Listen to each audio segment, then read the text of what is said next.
partidei. Delgado acolo este, va fi corner, dragi ascultători. Hi and welcome back to Valverde Broadcasting in another week that has brought us another trailer, which this time is for Terminator Dark Fate, the newest installment in the Terminator franchise, which is going to bring back some well-loved old stars and kickstart a new trilogy, handing the torch off to a generation. Apologies if I failed to muster the enthusiasm. I'm joined today by my co-dictator, Duncan Casey, to talk about that. Hello, Duncan, how are you? Greetings and salutations, Comrade Jackson. Yeah, all good, all good. All good in Das Hood, except for that it is raining and it's bloody nearly June, which is annoying. Yeah, I looked at the weather and discovered my dark fate. Okay, so we both watched this when it came out. We had intended to get this out earlier. We've just been waylaid by various kind of grown-up live shit, which is what it is. We'll go into detail. I'm probably going to just tee you up, Duncan, to go off on this first, but my one-word review of this trailer is uninspired. Yeah. Okay, yeah. Well, yes. So look, we all know this, but I'm going to reiterate anyway. This has a lot riding on it. There's been a lot of fool me once going on with these films over the last getting on for 17 years now, something like that, since T3, and this is now the kind of make or break moment. We've got Cameron back, albeit at an arm's length, and that's something that is telling, I think. He's put himself in a position that absolves him somewhat of responsibility, but it's kind of like a Rodriguez's Predators situation. He's not really his film. So, we've got Linda Hamilton back, but unfortunately, they haven't sought to change. Well, they haven't sought to really change anything up in terms of the trailer. I feel that this looks like the same kind of Terminator light Funko Pop shit that they've shoved down our throats for the last 17 years. There's nothing about this that looks different in any way. You've essentially the broad strokes of the story appear to be an exact retread of 1 and/or 2, but with bright light, shitty, wishy-washy CGI that I don't. Nothing about it seems particularly in keeping with the original films. But that's my take on it. Well, I would very like to commend you, my good friend, for using Funko Pop as a pejorative, which I will attempt to do more in my personal life. Here's the thing. James Cameron, it seems that he was somewhat keen to get the rights back in order to do this or not do this, whatever. It seems that Tim Miller was the one who wanted to get this made, so it's very much Tim Miller's film. I did enjoy the way, I've only seen, I think, Deadpool by Tim Miller, and I really liked how that was directed, and I think the first Deadpool film is a way better directed film than the second one, which he did not direct. I think the way it hangs together is a lot better from a directorial standpoint. In terms of this, I really need to preface this by saying I'm sure I could speak for you too on this. Like, I don't want a bad Terminator film. I don't want this to be bad. And it's quite annoying when we talk about this. People kind of go like, "Oh, you're so cynical. Like, you hate everything. Like, why don't you just give it a chance?" And it's like, we've been going through this for 17 years. Like, ever since Terminator 3. It's just bad one after bad one after bad, and you become like this kicked dog, and the kicked dog, bites anything that comes near it, right? And I'm biting this because, I kind of get Linda Hamilton's back, and she was, Schwarzenegger seemed like he didn't want to be doing it, and that lasted all of one film, during which he had a fucking cameo as a CGI thing. Hamilton, did some voiceover for Salvation, and I'm very happy to see her back in a big role like this. That's great, because she's great. She's underused, and I think she should have had more of a career, but that is that. In terms of what's in this trailer, it's got a lot of Genesis vibes to it, and I can't quite put my finger on it, but it's definitely got like a Terminator Genesis vibe, and that is not a good thing. That's quite easily the worst Terminator film by quite a mile, and we're talking about in a pool of very poor sequels. That was an awful film, and this weirdly kind of, do you know what I mean? Did you get that from it? It's got a kind of vibe of that. Absolutely, to it. Yeah. I think the main driver of that, though there are many, is the look of the Gabriel Luna's Terminator. That it just looks too much like the John Connor Terminator in terms of its sort of color design and the way it operates. You know what I mean? It has that nanobot-y look. Yes. And then also the nighttime scenes with Mackenzie Davis, is it? Who, when she rocks up and starts beating up cops or whatever, that looks artificially. You know, everything looks very against the green screen. I don't know. It looks very intangible, which is just not something that the first two films were. Quite the opposite, and this just appears to have that complete disconnect from the audience. That Genesis did. I suppose part of it's revisiting Sarah Connor as well, though, in a different way, and having aged Arnold Schwarzenegger, and we don't yet know if he's a Terminator. I want to run a bit of speculation past you. Straight away. One thing is that the Terminator films have, particularly the sequels, to different degrees, have underestimated or overestimated the amount of humour in Terminator films. So Terminator 2 was way lighter than Terminator 1. Terminator 1 has very few laughs in it, but Terminator 2 had very well-timed bits of levity, and it was nicely balanced in its tone. Terminator 3 kind of went all-out comedy. Terminator Salvation was like super po-faced, and then Terminator Genesis back to the all-out comedy. Here's where I'm going with this. You know the bit in the trailer where the door opens and it's Schwarzenegger? I have a feeling that's a tee up to a gag, and I could be wrong.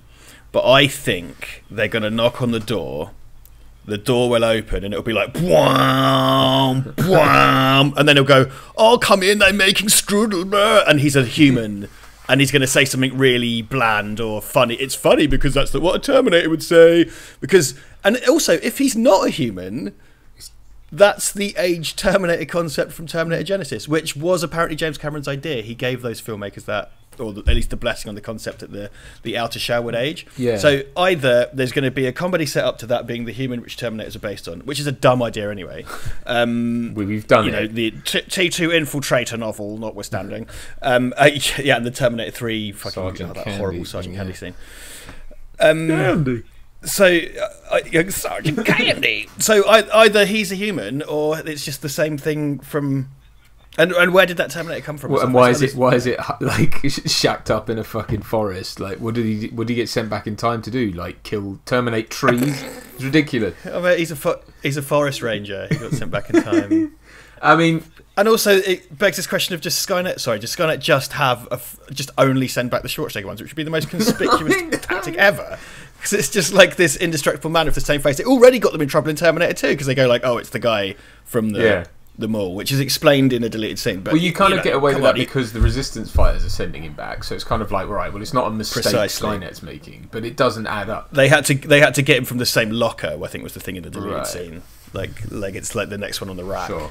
You know, and you get away with that once, I think, creatively. You can get away with it once. Absolutely, yeah. No, I mean, yeah, so did you watch? Do you remember there was a long sort of interview with Tim Miller and James Cameron in the lead up to this, like about over a year ago, I think, maybe even 2 years. I didn't watch it in its entirety. I watched quite a large section. They addressed that in their chat. Now I don't know if that's changed at all during production or whatever, but they said he would be back playing a Terminator, and he totted out the whole the outer shell ages, and it's all. And that's where a lot of people were going like, well, hang on, that's what Genesis did. Like, you're just rehashing an idea from Genesis. And apparently that was Cameron's idea. He was supposed to have told them that they could do that for Which makes sense, but again, only if you're going to do it in an interesting way. And I just think that, Genesis didn't, because it was just like, well, there was one that came back earlier to protect me, and no one knows why. And it's like, well, okay. And then this one, it's like he's got the only thing we can sort of draw from what we see is that he's got a kind of scar on his cheek, but then that could mean anything. Oh, I didn't notice that. Yeah, I was trying to rack my brain as to what injuries he sustains in 1 or 2 that would mark him out as being that Terminator. But I don't think so. But I mean, and there was a still of him getting out of a van with a gun, but again looking very Terminator-like. He doesn't have any, he's got a deadpan expression on his face and everything. So I'm pretty sure he's a Terminator. But yeah, as you said, it does beg the question. He's like shacked up in the middle of a forest. Like, what? Why? Like, they're just waiting here. Yeah. Come in. Would you like something to eat? I don't have anything. Well, I still think, even if there is a Terminator, I think that's going to be a comedy thing, and I'm kind of worried that it is possible even that Sarah has like a friendly relationship with that Terminator, like in Genesis. Well, that's it, isn't it? It's the same fucking thing again. I mean, that's like this is why You know, you and I have said this till we're blue in the bloody face, but like, stop doing these. They don't hang together. Like, I don't care that you've got James Cameron back. There is no. He's so painted into a corner by what happened at the end of 2. I mean, I think they're going to. I honestly think this is going to be sort of Genesis 2.0 in a lot of ways. I think they are going to do the whole alternate future, alternate reality thing, because obviously the what's her name? Is it Rodriguez? The girl that they are now protecting. Mr. Black, new lead. We'll call her new lead girl. I don't know her for anything, so I don't know. Yeah, either she becomes the sort of new John Connor, or her baby does. But either way, yeah. You know, she's the one they're protecting now. There's Mackenzie Davis is essentially a Terminator sent back through time, although it seems like she's an augmented human. She's had some kind of implants or something. Another rehash of a great idea in the Terminator franchise. You know, it seems like this is the worst hits of Terminator put to film. It really is. I mean, that's what's kind of astonishing about it. It's kind of like, hold on, these are just all of the worst ideas brought Gabriel back. Luna's Terminator seems to be essentially the TX, kind of, and again, really awful idea that just, you know, but he's too. It's kind of a mashup, but the TX and the, what was John Connor's one, like the T5000 or whatever, where it's all nanobot-y. It's because this is the thing that the Terminator movies do, and it's this kind of gadget obsessed thing, and again, Terminator 2 did it, but it's beyond Terminator 2, and it's something they've terminally struggled with. Is that they have to have a new Terminator, and it's like a Super Soaker or a Razor, you know, like the 97 Blade Razor, or it's kind of like the Super Water Blaster XL with laser sight, or you know, Volcano Mission Batman. So it's just like endless reconfigure. And the thing of having the Terminator now is essentially that it's basically the TX, but it can split in two. Yeah. Right, and so you've got a nightmare murder skeleton walking around with some guy. Because that's somehow beneficial. Well, exactly, it does beg the question. I mean, like, this is what I always said about the TX. Like, why is it beneficial to have? I mean, apart from, I guess, with the TX, she could then have weapons inside her. But then, like, what? Otherwise, it doesn't serve you at all, because the advantages of liquid metal are completely negated by the fact that you've got a bulky skeleton that can't, like, melt into the floor or get through. The TX felt like they uninvented the T1000. You know, and all they've done since is these endless configurations. So like Terminator Salvation, by going, you know, it's the future but it's the past, they were just like, oh, so we'll have a motorbike one and a big one and stuff like that. And I think the T1000 is another reason Terminator 2 kind of ends things. The T1000 kind of breaks the concept, really, because it's so powerful. And then all you can do is endlessly reconfigure, just kind of like, oh, well, okay, this time it's like that, but it can split in two. So it's like the T1000, it's like the TX, but now it can split in two, so one can like sneak past. Because I can imagine them sitting around, you know, Tim Miller gets to make his... And David Goyer co-wrote this as well, he of DC Comics stuff, and he's a very fucking mixed bag as a writer as well. Yeah. Oh Jesus, yeah, the fucking Blade Trinity. Like I can imagine them sitting around a whiteboard, like they're all happy because they're making the new Terminator film, and they're sitting around going like, "Oh God, what does the new Terminator do? What does the new Terminator do? Oh, it splits in half. It splits in half. You know what I mean? It's just so." And she, Mackenzie Davis, it's a kind of resistance hybrid person. She's got all those scars on her where they've implanted, I guess, gauze, mesh or metal gauze. Yeah, it's gauze from a pipe. Lagging. She's got lagging. Lagging. She's got lagging. Human lagging. Yeah. You can leave her out in the freezing cold. She'll be fine.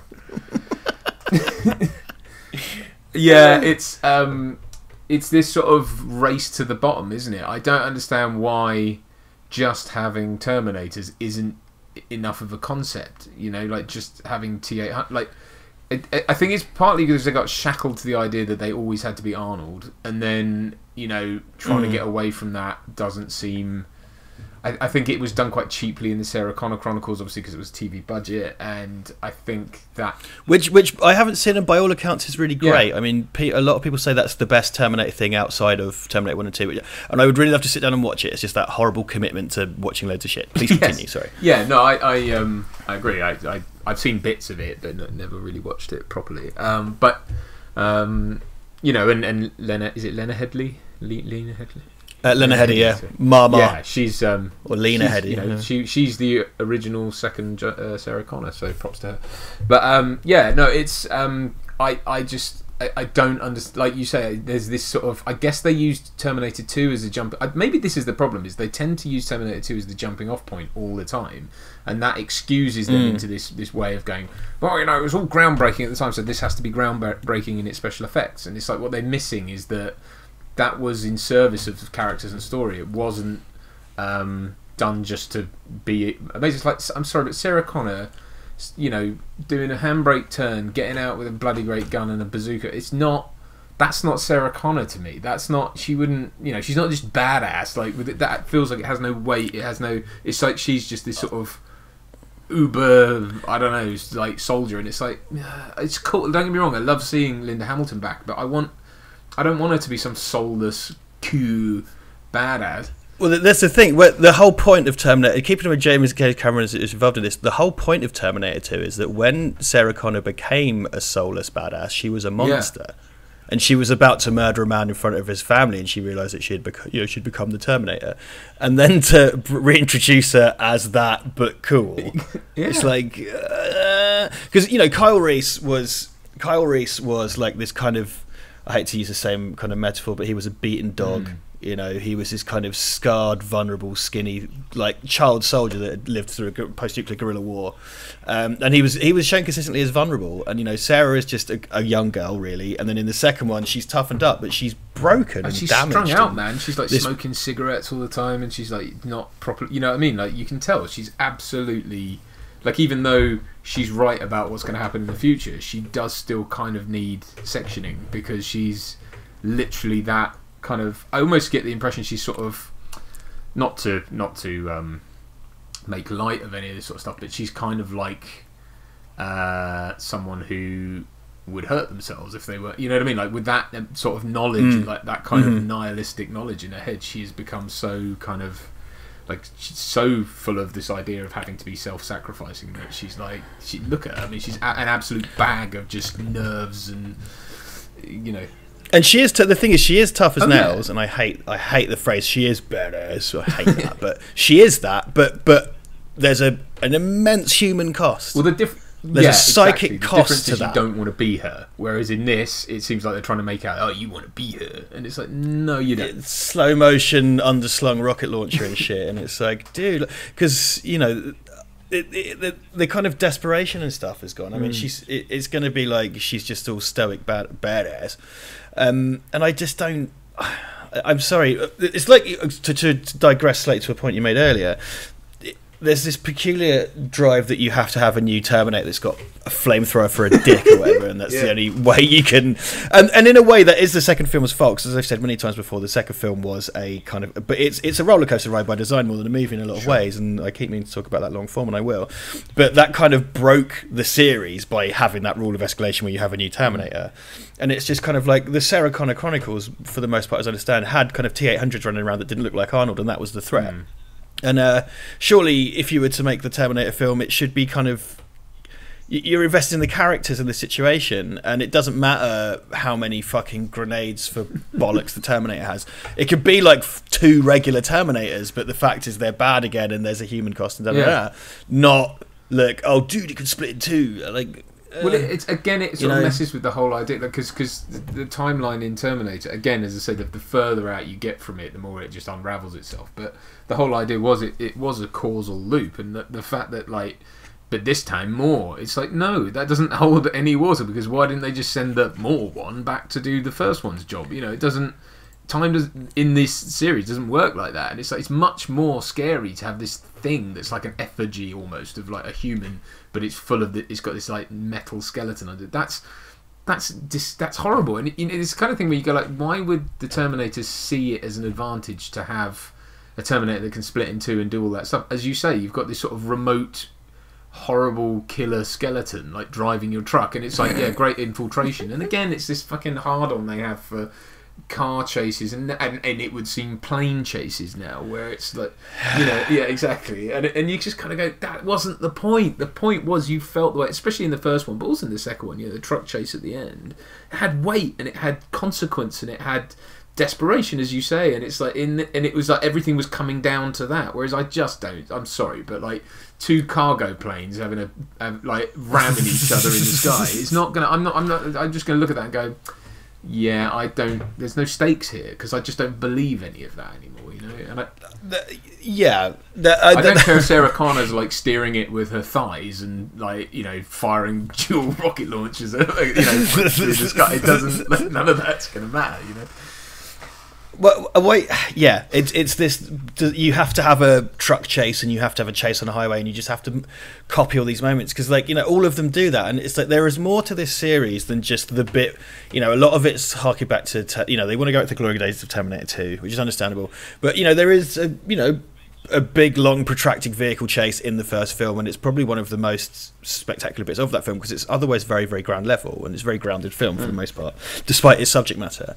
And it's like you don't have to have the highway chase thing in every single film. Why not make it about the characters and the stakes and a personal kind of situation and what it means? Because the broader picture is the fate of humanity, but having two cargo jets hump each other doesn't increase or decrease and also that. It's about as we've often talked with broadly with sci-fi, but also very specifically with Terminator, it's about the human condition, and that's the whole point. Is that what is a human? You can create what looks like a human, but what are we really fighting for? All that sort of. I mean, the second film especially deals with that because obviously, as soon as Sarah adopts the kind of way of thinking of the Terminators, she realizes she's lost what she's fighting for, and why humanity is so important to recognize and understand. It's like I don't see any of that in two cargo planes humping. I mean that it just feels to me like this is the Terminator equivalent of that picture of Batman riding a shark brandishing a lightsaber. It's just like yeah, right. This is all good stuff you're throwing in my eyes, but I'm not. It's got nothing to do with. I don't know what the theme of this is, other than protect this other person because reasons, and that. It's too much. It's putting ice cream on a steak. You know what I mean? Like I like both those things, but I don't want them all at once. You know what I mean? That's too much. Doesn't make sense. I just. I mean, to refer to the actual content of the trailer for a moment, if I may. There is your fucking standard plinky. I think it's a Bjork song, is it? It's your standard mopey cover version trailer, which I've mocked time and time again. I took the piss out of that at Comic-Con, right? It's like the Venga bus is coming, and everybody. It's like I thought that was the most cliched fucking thing, plinky plonky slow cover of a pop song. I thought we're done with it. Apparently, we're not. Cinematography pretty washed out, kind of grey. Which is what Deadpool did, but Deadpool was a Deadpool movie. It was not a Terminator film. So it's kind of got a slightly grey look to it, which, is what it is. In terms of... Now, one thing that's been discussed quite widely, and it's a touchy one, is the very kind of unfinished-looking VFX in this. And, there are situations where a trailer is released with unfinished or unpolished VFX. And I've got a lot of respect for what VFX people do. Like they've made so much incredible shit that we've loved and adored over the years. But quite often they kind of go like, "Oh well, it looks like that because the effects aren't finished," and we go, "Oh okay." And then the film comes out and it's like, "Nope, that's exactly the same as the trailer."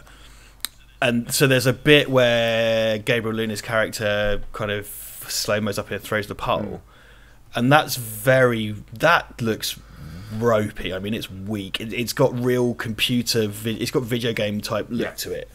To the degree, remember they kind of boasted with the Matrix sequels how they'd 3D scanned people when they were using those instead of actual people, and then as soon as one of those 3D scanned characters turns up on screen, it's like, that looks bad. Yeah, I mean, and it's just distracting. I mean, one can make the argument, well, he's a Terminator, and he wouldn't, there would be some sort of artificial look to him, but it's not so much that, it's the fact that he doesn't look like he's there. Like, it just looks like you say, like a game character. It doesn't look like part of the environment, and the environment itself and the lighting, everything just looks very flat and not there. And I don't know, like, to me it just doesn't have any of the grime or the grit or even the second film had. There's none of that sort of tangible quality to anything that's going on in this. It's so Genesis, it really is.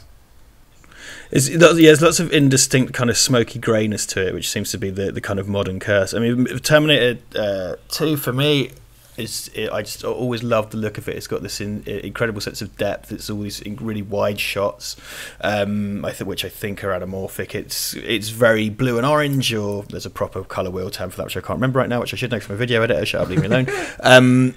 You know, there's lots of very clear lighting choices. It looks very crisp. It's framed in this very singular way. I mean, I could pick out a frame from that film, even if it's just a shot of a cabinet or something. I think, you know what I mean. It's got a real look to it, and there's this kind of James Cameron blue thing, which is a thing, and I wouldn't expect Tim Miller just to copy that. But at the same time, this looks like any action film of the last few years. Yeah, and that's the thing, though. It's like, yeah, all right, you won't expect Tim... If it's to be unfilmed to Tim Miller, then okay, but if you're going to, plant your flag on this is the real Terminator 3 hill, then you've kind of got to adopt that, that way of thinking. You can't just go, no, this is the proper successor, and then deliver the same dog shit sandwich that everyone else... Because it has been. I mean, I'm sorry, but like these films, it really has been a case of this sort of people just not understanding what made those first two films so great, and yet they are so part of the cultural language, zeitgeist, everything. They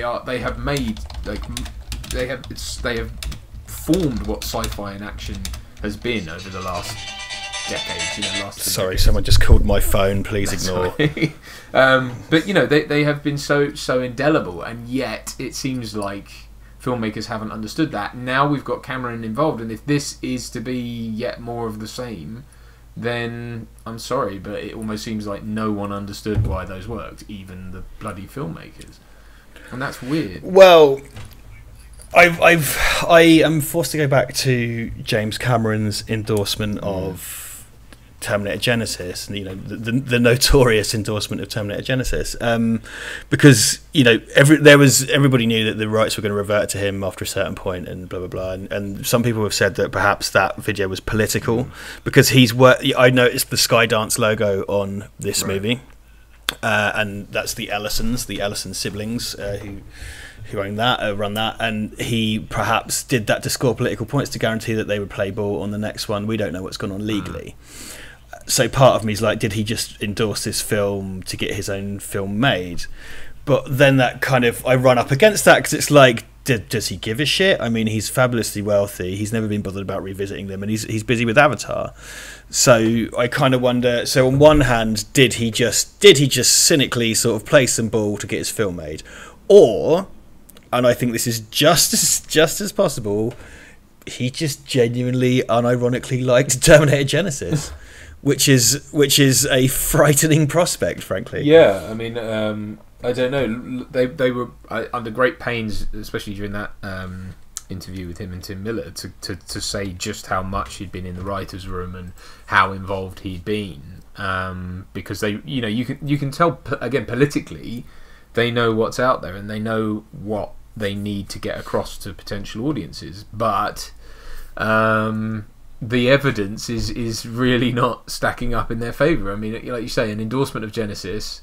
It seemed like all the things he said about Genesis were telling as well, though, because the things he really praised it for were the recreations of his stuff. It definitely felt like he'd maybe just watched the first 15 minutes. Yeah, exactly. I mean, and he said, and if you love the first two films, you're gonna love this one. And it's like, I don't know. I mean, I believe he praised all the sequels in one way or another. I mean, it's just the Genesis one is very like, oh shit, there's a video out there that's going to last forever. But I believe, kind of offhand, he kind of praised the others as well. But I think it always felt kind of political and just kind of like, I've got no business coming out and calling these shit. I'm James Cameron. Like, what would be the point? As well. I mean, I know it wasn't necessarily an official statement from the filmmakers, but that Linda Hamilton sort of said how forgettable the other sequels were.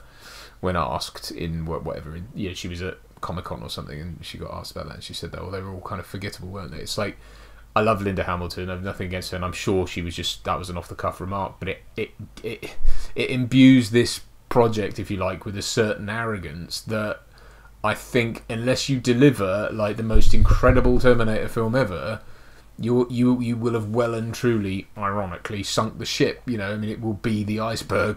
Not to mix Cameron metaphors, but it will. It will be. This has got to torpedo it. And to be honest, to release this as a first trailer, you've got to understand the stakes are really high on this. And this just doesn't. I mean, you know, I hate bad mouthing filmmakers, because obviously I love filmmakers and I love working with them, and I understand that like not everything can be amazing, but I look at this and I go, guys, you've got all the expertise, the budget, probably all the time you needed as well. Like, I mean, I don't know, like I just don't see. It just seems full as well, like I say, of retreading plot points. It's like, oh, a Terminator's trying to kill a woman, and we've got to protect her, and we've also got Sarah Connor, and car chases and plane chases, you know, and it's just like, well, what time travel, Yeah. fucking, you know. I will time and time again. I don't like it as a movie, but I will give Terminator Salvation. Yeah. I will give that it tried to do something different. It did it wrong, but you know, I would rather have the kind of crazy purple laser guerrilla war, which Terminator Genesis also did wrong for different reasons when they showed the future. But at least it tried. At least Salvation tried. Whereas this just left me so. Do you know what? This was worse than I expected. That's the thing. And I was low key kind of going like, oh, it'd be really great if they come out with this awesome trailer, but I'm not going to get behind that because I've been burnt so many times before. And I was just like, fuck, this is considerably worse than I thought it would be. I mean, we're going to end up fucking seeing it, aren't we? But, yeah. I mean, look, one thing I will say, and it's a positive, although I do actually feel kind of bad for her, is that Mackenzie Davis actually looks really cool. Like, she does look like she looks like she really, even just in the brief bits we get, she looks like she really gives a shit. And that's, you know, I feel for her in a way, because I'm like, if this is bad, you know, it's frustrating. But she does look. I think she does a really good job from what I saw. She looks really cool. I quite liked her. So I watched Gabriel Luna in Agents of S.H.I.E.L.D. because I got when Agents of S.H.I.E.L.D. went all gonzo, I got reinvested in it, and he was Ghost Rider in that. It's the only thing I've seen him in.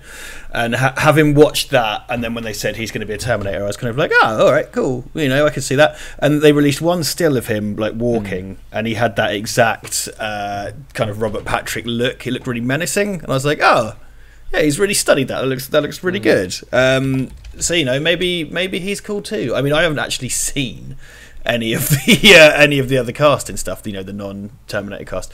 I haven't seen Mackenzie Davis and everything, and our new girl, you know, new Sarah Connor replacement girl. I haven't seen her or anything either. It seems. I mean, also this seems like. Well, okay, two things. It seems like very much a road trip movie. It does seem like the impetus is to get her from point A to point B, and that point B might be Arnold in the woods in, I guess, Mexico, or the woods of Mexico. But like, you know what I mean? Though it does seem like that's the destination, and you know, because there's stuff to do with border. Maybe it's getting from Mexico to the US. Actually, that probably makes more sense.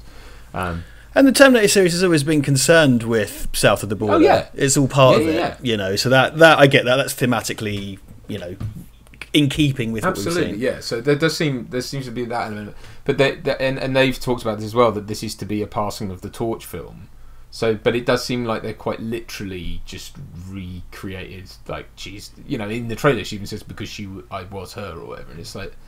Right, so what? She's the new Sarah Connor. Where's John Connor? Because it seems like John Connor. There's potential for John Connor to be dead in this. I think he's dead. They've got like a stand-in kid for young John Connor, and I understand they're pasting his face onto. They're pasting John Connor's Edward Furlong's face onto a little boy. So they're going to revisit Terminator 2 stuff. I've heard tell that they're going to do de-age Linda Hamilton stuff for flashbacks as well. So I think we're gonna, and this is another thing, right? So Terminator Genesis, okay, via time travel, painstakingly recreated the Terminator stuff, and it seems this film may be painstakingly recreating Terminator 2 stuff. It's like, oh my god, this is like Terminator Genesis again. Like, what the fuck? Like, this is absolutely. And you know, how's that going to go? They know that we know the story of Terminator 2 inside and out. So it's going to be Sarah Connor telling them what happened. She'll be like, I remember when blah blah blah, and it'll be a flashback scene. So you're just recreating a thing we've already seen ad nauseum. So it's not, you know, we'll all probably marvel at it and go, oh yeah, very well done. But to what end? Like, I mean, just reuse the footage, dude. Like, what? Unless it's to be like, well, this also, afterwards. I think it is. I think it's going to be afterwards we went for ice cream, and I think it's going to be Edward Furlong in the Public Enemy t-shirt and Sarah in her fucking, you know, G.I. Jane get up. And I think here's my take. If Arnold isn't a human, I think it's going to show after Terminator 2, they're escaping, and then a Schwarzenegger Terminator comes out and kills little boy John, and then it's gasp, oh my god. And then, I don't know, I guess Sarah reprograms the Terminator and sends him to live in the woods in case something bad happens. And then Sarah having a Terminator friend is exactly like a Terminator Genesis. And I'm pulling this out my arse. And also, the whole thing of, like, John Connor being dead, it's the exact same disappointing belated sequel thing of, like, they did with Star Wars. It's kind of like, oh, well, everyone's been miserable for 40 years and now they're all dead. So any investment you had in the ending of those films you watched previously was a waste of time because there was no... All of that catharsis was pointless because everyone was sad and then dies, and it's kind of similar here. If John Connor was just murdered immediately after Terminator 2, then what's the fucking that's also point? not good because Cameron is criticised. What was it he criticised for doing exactly that? Because he said that I wouldn't make a film where... Oh, it was Alien Covenant. He said I wouldn't make a film where you invest all that time and effort into the character only to have them essentially die at the end, although she doesn't die, but we know she's going to die right at the end, and it's like... And he's also, but you got burned essentially on Alien 3 because all that time we spent with Newton, Hicks, and everyone in Aliens got wiped out by Alien 3. So it's kind of like he criticises that, but then like you say, it seems like he's done that with John Connor, or they've done that. Yeah, and it's a lot of what we've just discussed in the last kind of 2 or 3 minutes is rooted entirely in wild speculation. I mean, it would seem there's no one cast as John Connor. A little boy has been cast as John Connor, and John Connor is nowhere to be found. So I reckon John Connor's probably fucking dead. And that, and it's also the thing of like turning John Connor being dead has been used in Terminator 3. It was nearly used in Terminator Salvation. It was used in Terminator Genesis, effectively, because it's turned to a robot. So the twist of John being dead has already been done, let's say, 2.5 times. so just like, what this is it. Worst I hits. mean, you couldn't make it up. Worst hits, man. Worst hits. It's the B-side. Really is. Oh, it's not even that, is it? It's the fuck Christ. It's like all the ropey shit they dig out after somebody dies. You know what I mean? It's like, oh yeah, Prince has released a new single. Has he? Or have you just found a bunch of tapes under his fucking toilet? Like, new really? Elvis single, like and a little less conversation, like remixed. But yeah, I see. My feeling on all this is that somewhere out there, I think there is a third Terminator film. I again don't think it would hold a candle to the first 1 or 2, but I do think there is a way to do it, but Wish Bang Funko Pop is not the way to go. It just isn't. And because again, like I say, I come back to like that. I don't feel there's any threat in any of this. Gabriel Luna is a wonderful actor, I'm sure, but there isn't. I look at that. I mean, I don't actually see much of his performance in that trailer because most of the time he's just a CGI creation. That there doesn't feel like there's any weight to it, and it's all I mean, I'm fine with the idea of him being a blend into the crowd type guy, and who just he's wearing like I guess what looks like a sort of construction worker's plaid shirt and cargo pants, but and that's all well and good. But actually, what that idea, I don't think works in the Terminator universe. It works briefly with the T-1000 when he's pretending to be John's foster mum, or it works in brief moments, but most of the time he is menacing because he's walking around in a police uniform of one sort or another. He has that there's a threat from him, and I don't think that running around in a plaid shirt and cargo pants is a threatening look.